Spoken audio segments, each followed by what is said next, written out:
Ei, să doamna și Beyonce, astăzi o să vă arăt un SCP 052, adică trenul acela. Aici a fost odată, adică de 2 ori și acolo de 3 ori. Așa că o să vă arăt acum. Stați. Pe aici el era așa, nu știu unde era, dar acum nu vreau să intru și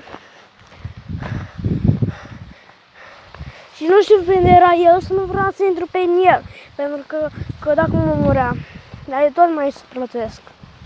Și acolo el s-a dus la vii de 3 ori, aici s-a dus de 2 ori. L-am văzut de la ora 20, adică noaptea, și nu știu acum unde.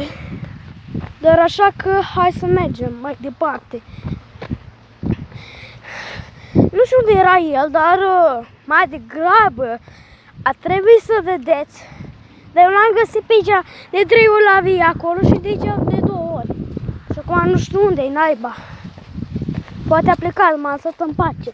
Mate a fost pe aici de 2 ori, va de 3 ori acolo și pe a plecat. Că nu știu, așa a vrut el.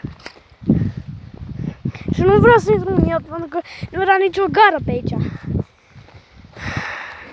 O să mai povestim măcar. Hai să mergem.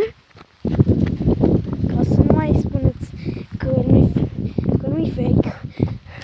SCP 052 s-a dus pe aici de 3 ori, adică pe acolo și pe acolo. Pe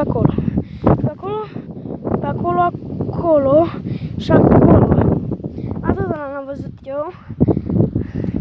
Și eu l-am văzut că s-a deschis ușile și eu m-am speriat și nu vreau să intru și aia, da.